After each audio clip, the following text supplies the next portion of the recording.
We tell you a lot of stories of things we've done before, and everything we've done has worked out really, really well. It's been remarkable, but we've learned a lot in the process. And so hopefully you can learn from some of the things that we've experienced and build your real estate investment portfolio accordingly. One of the things you've done too, Rick, that has really helped us in this idea of investing is we follow a model, right? And so I think sometimes people, that's why they buy those infomercial things. They're trying to find a plan that works. And like you said, the difference between, even in life, the difference between someone that can just talk about something and somebody that's actually been successful at it is really a tested and proven model that they've been willing to, and this is one of the unique things about being an investor, you've got to be willing to win and lose. And so as we go into investing, one of the things that's really helped us, Rick, is following the 5 things that you kind of always talk about, that we can't get away from, because if we do, we're not following our plan, we're not following our model, and we don't want to throw too much risk.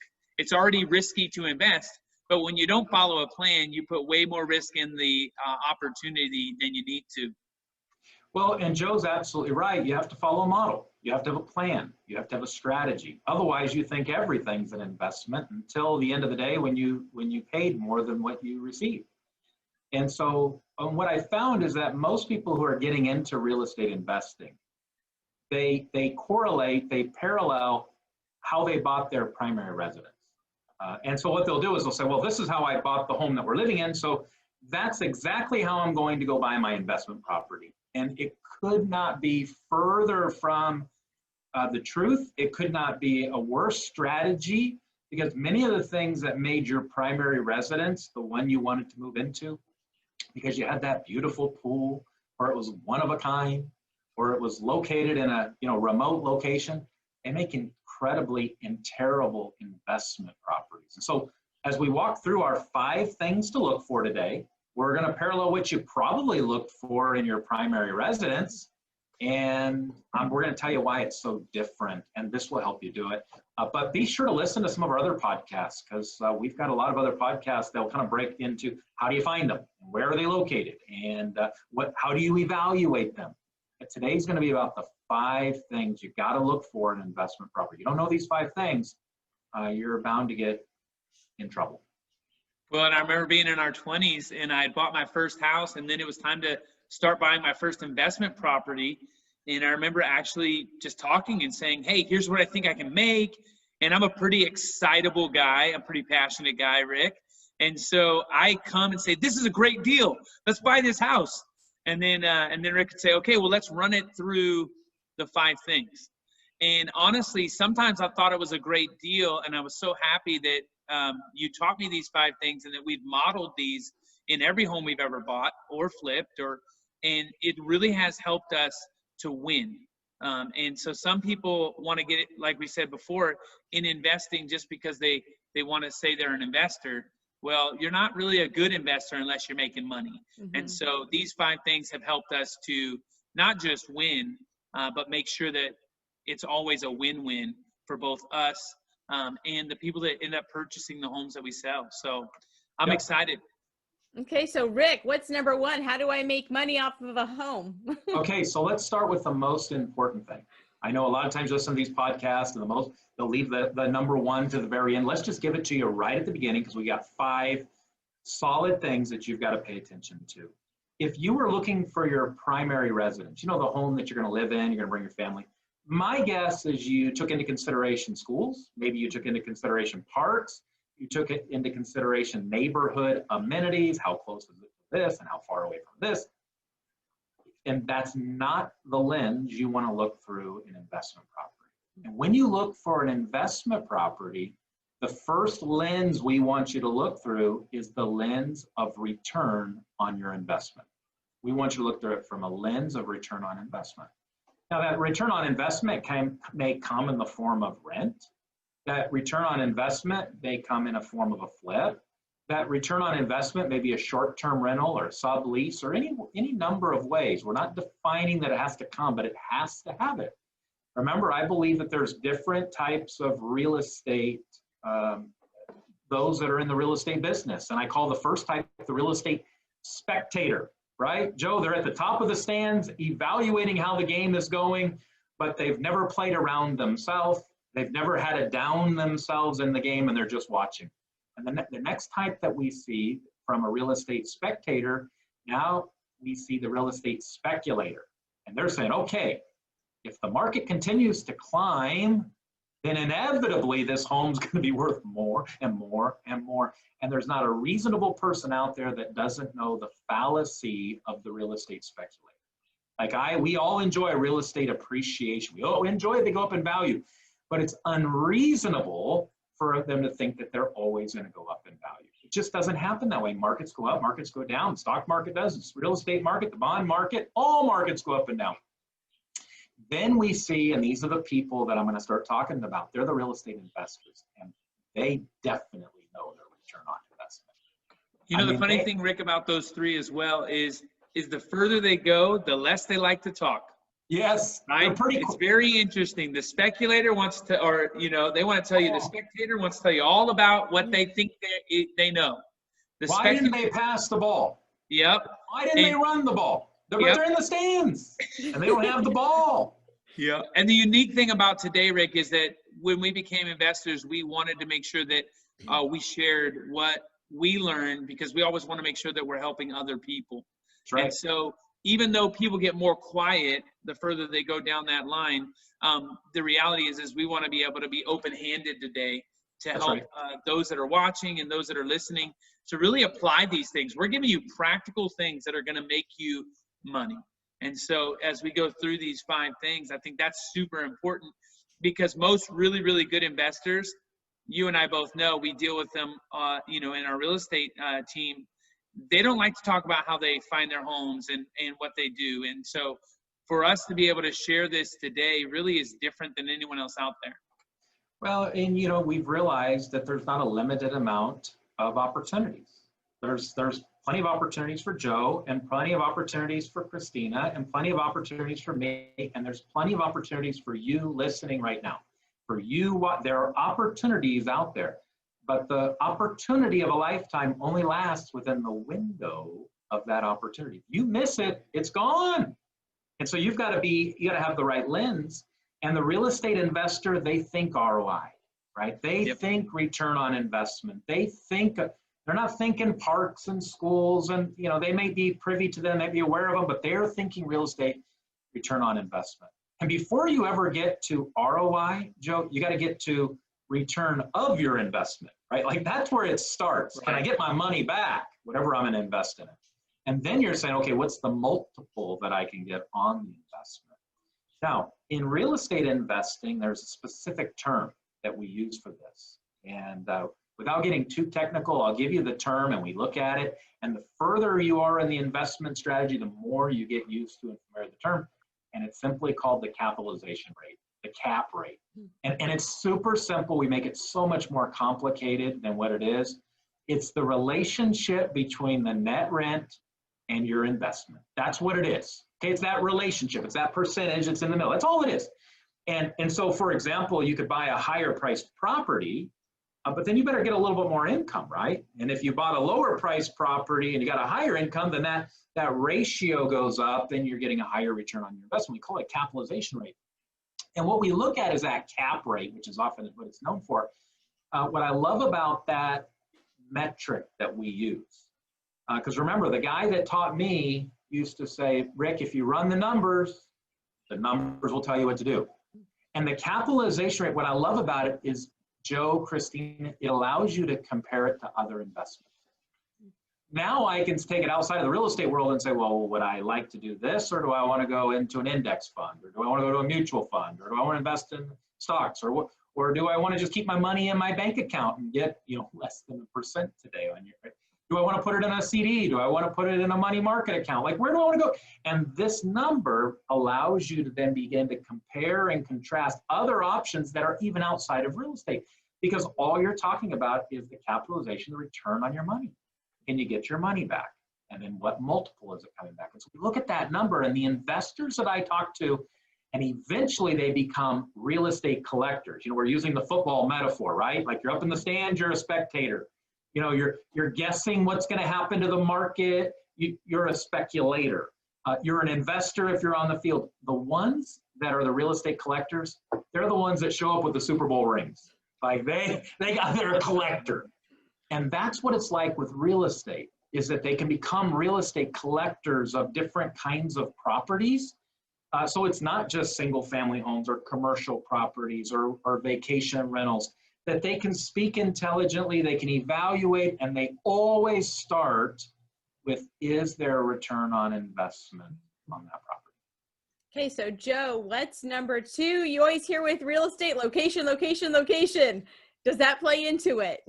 So here's the thing, like Rick said, when you're looking for your own primary residence, you really are focusing a ton on that. Now, location always plays into real estate no matter what. So it's never gonna fall off the list. But the difference is when you're looking for your primary, you're looking for something that's got great curb appeal, that people are driving by, going, look at that. And the reality is when it comes to an investment, you're actually looking more for potential than you are for something that is already a finished product in the perfect neighborhood. And the more potential you can see, right, that cap rate will tell you whether or not you should buy it.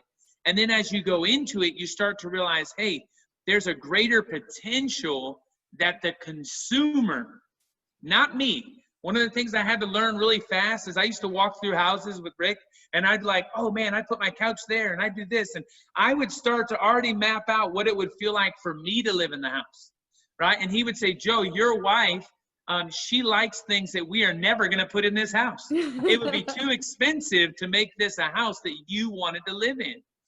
But the potential we have for our rental investment to grow is huge when you realize it's not always about, again, the curb appeal when you find it, it's about the potential you can bring to the property. How do you calculate the cap rate? Real simple, Christina. It's a very simple metric. You look at net rent. So what's the rent that you receive? Now, we're not talking about we're not subtracting your mortgage. The mortgage has nothing to do with it.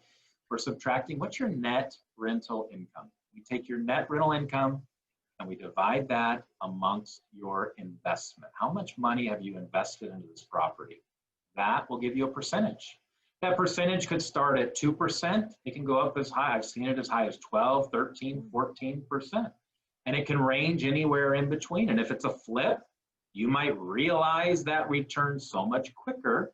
And if it's a long-term hold, the metric in which, or the method in which you're going to receive that capitalization rate, it might be through rental income. Whichever it is, and there's all kinds of other options, but you do want to make sure that there's a return on your investment. And Joe mentioned it earlier. It doesn't have to be a lose-win. It doesn't have to be a win-lose. It is a possibility. In everything you do, you'll have to dig deeper. You'll have to go beyond the surface to make it a win-win. The win for the investor is that there's a return on their investment, and we call that a capitalization rate, or cap rate. Rick, I remember actually running the numbers on a property that we actually bought in Oakley together, the city of Oakley. And it was a family that honestly, guys, needed to sell quickly.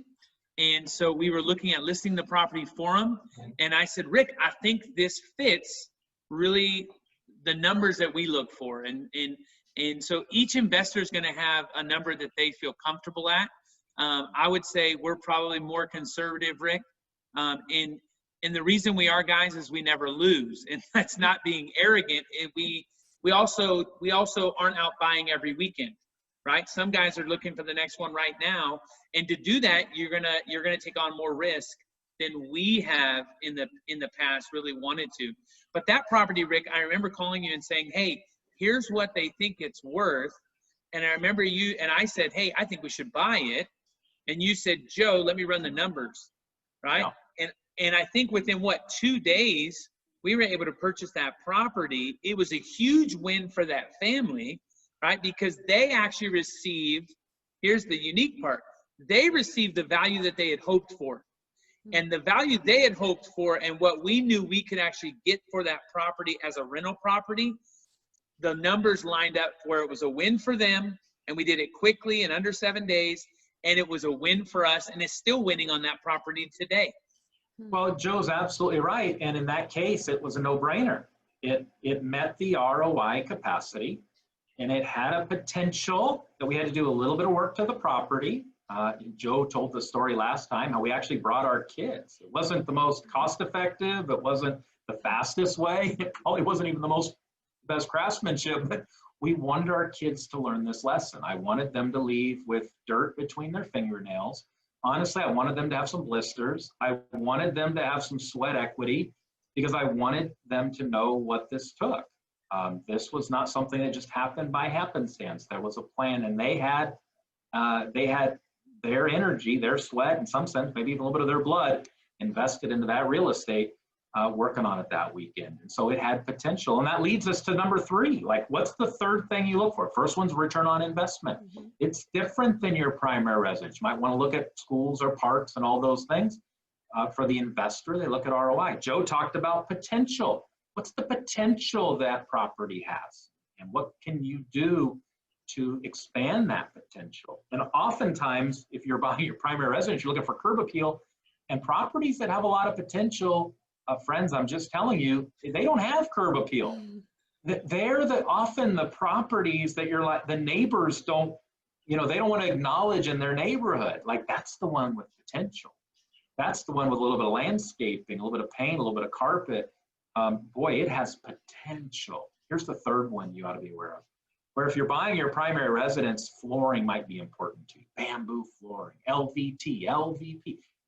But if you're buying an investment property, what you want to be focused on is the market.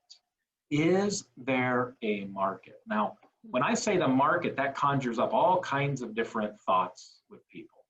When I'm talking about the market in this context, I am looking at what market are you buying into? If you're buying a property and you're going to rent it, is there a market for this tenant? Like, is there a pool of tenants that are available to buy that property? Does that exist? If you're buying in a market to flip, is there an end user? Is there a buyer? If you're buying a commercial property and you're planning to lease it to a business, are there businesses that there's a demand? Is there a market for it? If you're an Airbnb, a VRBO, a home away, whatever it might be, and you're wanting to have a short-term rental, is there a vacation destination? Do people want to go there? Are people thinking about that as a destination location that they want to spend a weekend or a week? Is there a market for it? And a lot of times I find somebody will get the ROI right and they'll get the potential right, but then there's no market. And then they sit on that property. And what they anticipated it being is never what it actually materializes. I'll tell you one of the stories that I have on this is that I bought a property out of state many years ago, well over 10 years ago. I bought a property out of state. I did not know the market.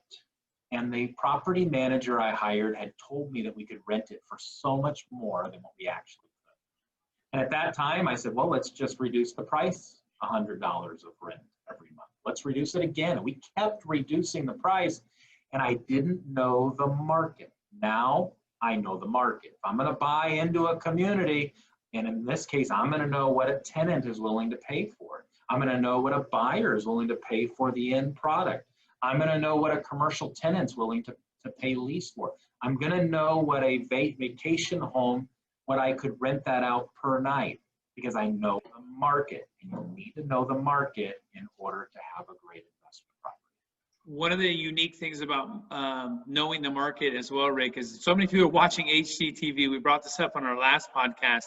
And the truth is, even some of those investors, and even though there are some great TV shows, when you listen to some of these people, they are investors. And so, for instance, you'll hear them say things like, hey, in this neighborhood, you can't just do this or that, because people, it won't bring the buyer. It won't bring the person that is the end result. And so many times when we've talked about knowing the market, it's like, hey, this is a single story. Who's open to a single story? Multiple people. One of the things I remember learning from you, Rick, was knowing the market. I had looked at a house, but it had a high HOA. And I was like, no, it's a perfect fit, Rick. And the numbers for buying the house made sense, but the HOA took it outside because there was no market there. they weren't going to allow us to rent it for, I think, 2 years or something like that. Yep. And so knowing that market is super important. And honestly, that brings us kind of to our fourth one, Rick. And it was funny because you had to teach me this too. And again, it's because when I walk through a house, I start dreaming what it would look like to live in it. And so guys, many times you walk into a house and you see an ugly color of paint, or you see things that you see a pool in the backyard, and you might get excited. Listen, what excites you to own it is not what's going to excite you as an investor, right? For instance, Rick, we talk about like a pool, for instance. I have one in my backyard. You have one in your backyard. And we both really enjoy it. But the reality is every single year I have to do maintenance on this pool, right? And when you have a renter, you're the one doing that maintenance and you're the one getting that call. And so when it comes to the customization of a home, when you're looking at it as an investment, it's one of the things that you've actually taught me, Rick. It's something we stay away from.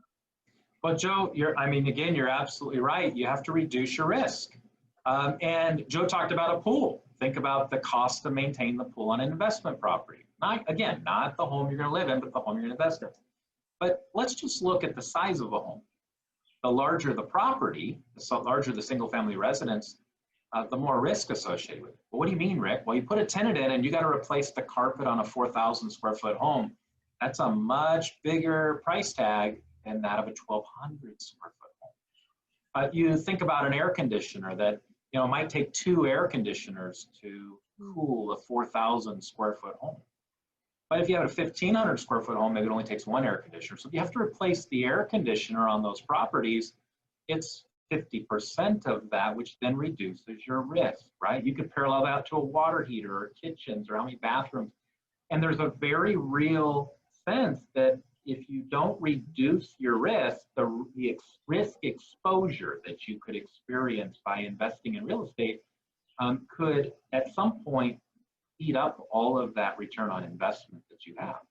And by the way, mislead you to think that that's a good investment property when it's not. Yep. And so there's lots of ways that you can reduce. Joe talked about homeowners associations. Not all homeowner associations are bad, but a homeowners association that doesn't allow you to rent the home, or a homeowners association that require that you live in the property, that may make it very difficult for you to accomplish your end goal. If you're flipping a property and you can't find that end user, you've increased your risk because you're going to hold it a little longer. That's a little longer risk. So the investors that we work with that eventually become real estate collectors, they know the risk and they minimize it. Can you eliminate it? I don't know if you can eliminate it, but they minimize that risk. And you can do the same thing if you use our 5 principles. You found properties that minimize risk and maximize return. Yeah, and one of the unique things, just kind of giving people a heads up, is things like the roof, right? Things, we always look at the roof, we look at the foundation, we look to make sure there's no structural issues on a home. And for us, if there are, right, Rick goes to work and starts negotiating.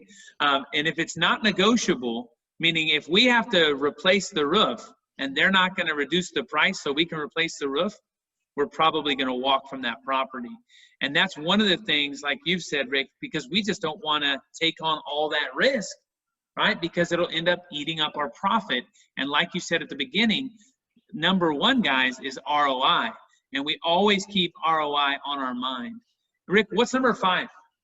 Yeah, so number 5 is the one in all of this that's a little more anecdotal. It's a little more fuzzy. It's not as easily to identify. And here's number 5: is a great real estate investor looks for a property with a low hassle factor. You realize that some properties, some investments come with a high level of hassle. And that could be because of the area that they're located in. It could be because of the turnover that's associated with that property. And they may meet the ROI criteria. Like, wow, that's really got a great ROI. It could meet the potential. Wow, there's all this potential on this property. It could even meet the criteria that there's a market for it. And it could definitely meet the criteria that you reduced your risk, but you still have a major hassle. And a hassle that maybe you're getting calls regularly from a tenant at that property. Maybe this is a property that's located in an area that's just hard to get it rented. it's hard to sell it. Or there are overlays on that property that make it difficult. Or maybe you're buying a property that is uniquely located in a community. It's like a college community today. Today we're dealing with the coronavirus. Joe's son's in college, my daughter's in college, but they're in college working from home. Yeah, they're in college in our home. Those It's the best way to do it as a parent. And you and I are paying for that, by the way, you know. Absolutely. But those college towns that assumed that all of those college students were going there, like they lost the market, right? There's not a market for that anymore. And what can happen is that can create hassle, and the hassle associated with some types of investment property. And you say, well, Rick, what's the percentage? Or what's the multiplier? And I can give it to you for the ROI, I can give it to you for the potential, I can give it to you for the market, I can give it to you for all these things. I cannot give it to you on this one. It's one that you got to kind of evaluate on your own. You have to take a pulse on what's happening in the market, and you really have to evaluate what's the hassle associated with this property. I'll give you a perfect example. Sometimes older properties have more of a hassle. Joe talked about a property we looked at last year, maybe 2 years ago, that we walked through, and it needed a new roof and it needed all new windows. Do you remember this one, Joe? Yep. Walked through it and I said, Joe, like it fits a lot of our criteria, but the hassle associated with this older home, somebody's going to move into it and they're going to have problems.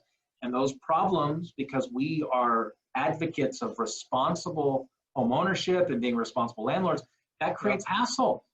And if you're constantly having to make a roof repair, you're constantly having to replace or repair a damaged window or a window seal that's leaking, those can create some major hassles for you. So limiting the hassle factor. When you're buying your primary residence, you might be looking for upgrades and what upgrades are. But if you're looking for an investment property, reduce the hassle factor associated with it.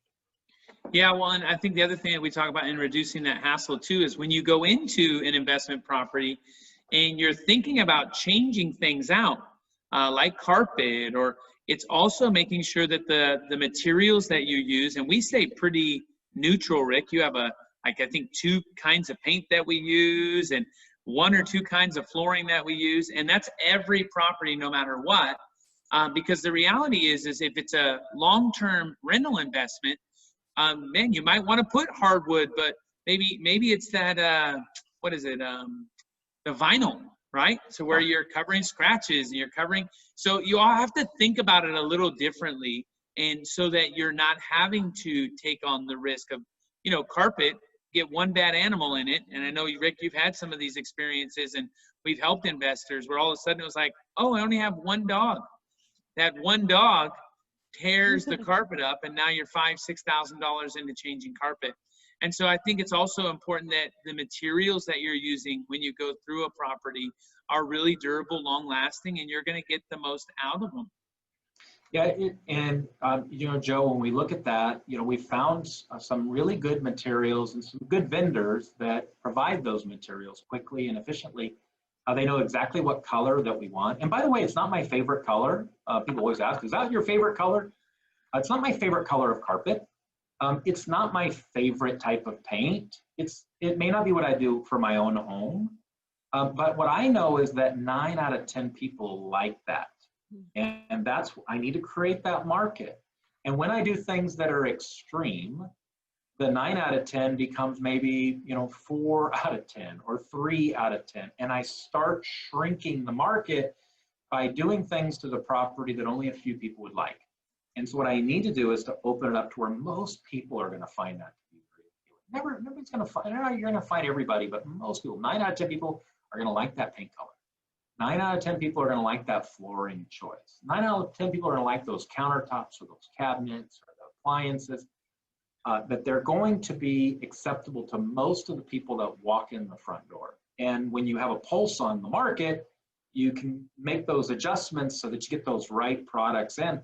Because when you go extreme, you begin to go and exclude people that may not be their taste or that style or their preference, and you lose them.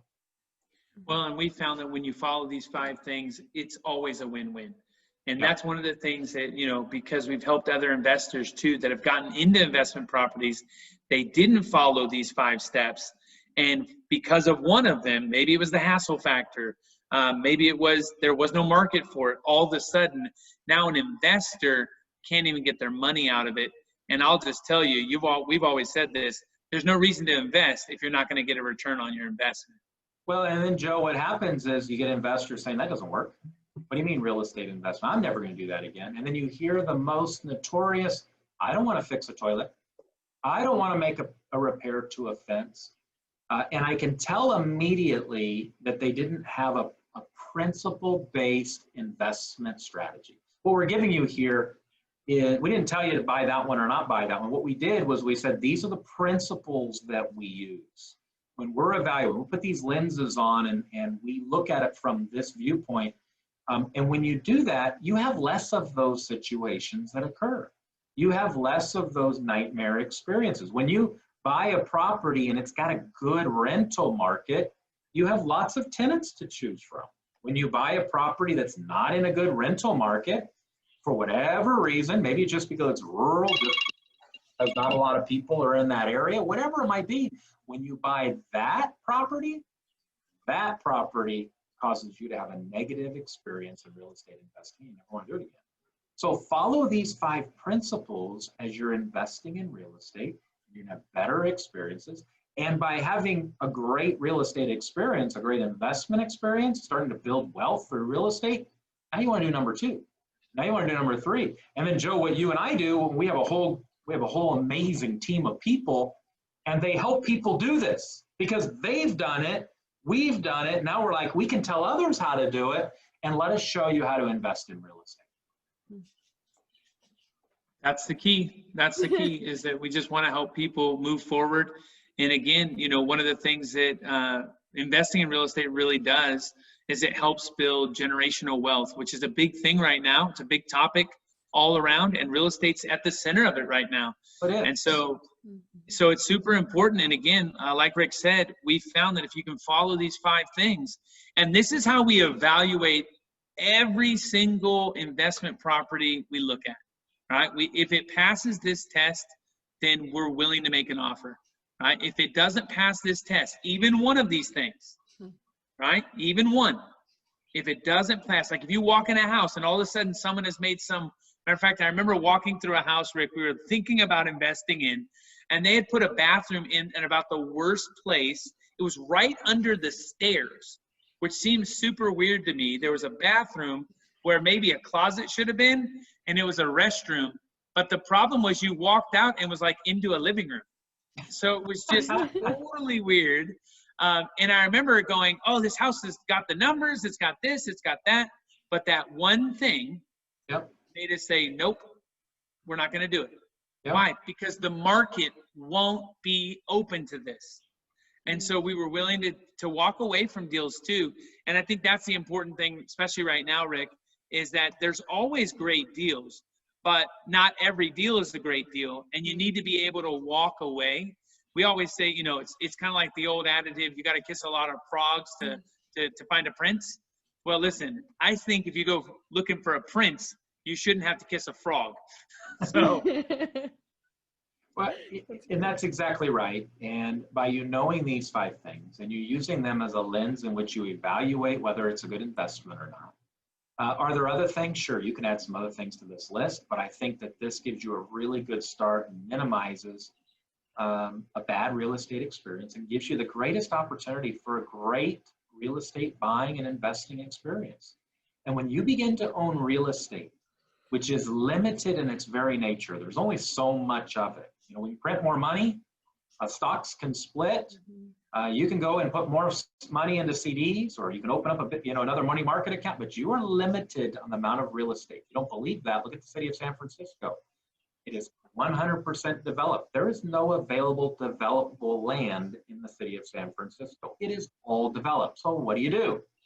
Well, prices continue to rise in that city. And that's what happens with real estate. My grandfather walked into a property in Concord, California, many, many years ago, told me the story. It was an open house, probably in the 40s, I imagine, maybe in the early 50s. And they wanted $5,000 for the home. And he said, I would never spend $5,000 for a house in the city. Today, I'm hard pressed to find one available for our clients under $500,000. Is that because the wood or the sheetrock or the acoustic or the composite shingles went up in value? Absolutely not. But the dirt did, and that escalated the price of the property. And this is why I always say not owning real estate is hazardous to your wealth, because it can change your family trajectory. It can change your family tree. It can literally graft in a new branch financially for your family where you have options financially that you didn't have otherwise. Whether that's an option maybe for retirement because you're going to live off of rental income, maybe that's an option for sending your kids to school because college tuition, and Joe, you and I, we're living this. It's expensive stuff. Sure. And if you don't have an income, a rental income to support that, then you've got to find another solution. So rental properties and investing in real estate can really help you accomplish some of these goals. And without it would be very difficult. And the reality is right now in a pandemic, the truth is the decisions I made years ago to buy real estate and to have, pardon me, to have investment real estate is also some of the things that helps my family out right now. Right. You know, during this pandemic. And that's one of the things I think, Rick, that you've always really stressed when it comes to investing in real estate is getting to the point where it's cash flow real estate and you're able to draw an income off of it. Because you never know when something like this pandemic hits so many people. And the reality is if all the income we were hoping for was coming from just one source, like a job I'm not able to work right now. Listen, that now eliminates all the flow into my family. And so what we're talking about, we also truly believe, and we're living it out right now. Yeah. Some of those investments are the things that are helping us do college in the midst of a pandemic. Well, it's absolutely right. And remember, the first thing that happened in this pandemic, we started doing shelter in place. We're now nearly 180 days into shelter in place. Well, what is shelter in place? That is sheltering within your real estate. And the value of real estate became greater as a result of when things were chaotic in the world, people went indoors. And we're dealing with fires throughout the state of California right now as we're recording this.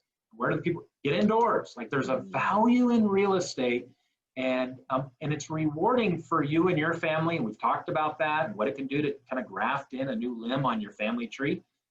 But you're also helping provide housing for others. And there's a great value in that as well. And if you're going to be a landlord and you're listening to us today, don't be a slumlord. Like don't go, like you be a responsible landlord. You be a landlord that takes good care of your property. Now, it doesn't mean you're going to put in every upgrade, and doesn't mean you're going to do those things, and we give you some good, but you take care of that property so that that's good housing, because it's within your home that memories are made. It is within your home that you celebrate holidays. It's in your home that you have meals with your family. It's in your home that these things occur. And if you're an investor in real estate, one of the intrinsic benefits, which I think is just significant when it comes to real estate, you are providing that accommodation for people, that home accommodation. So good. Well, that's awesome. Thank you so much, Rick and Joe, for sharing. I just put it on autopilot and I sit back because I just want to listen, and then I forget that I'm co-hosting this. But I'm just enjoying the show. So thank you. That was so valuable, and it's so applicable. You gave us tools that we can use, and it's a reality check. So thank you so much for your time, your expertise, and your advice. I appreciate it. And I know everybody who's listening to this does also. You can go to investorsthrive.com to learn more, and be sure to join our Facebook group, Investors Thrive. You can ask questions of Rick and Joe and learn more about the Rick Fuller team from there. Join us next week as Rick and I talk about how to invest in Airbnb vacation rental, which is super exciting. I can't wait to talk to you about that. That's my next one, Rick. I know. Call me. I'll be in on it with you. There you go. Vinny and I are in. Thank you for spending part of your day with us. And remember what Rick always says, not owning real estate is hazardous to your wealth. Have a great day. Thanks, Rick and Joe. Thanks, guys. Bye, guys. Bye.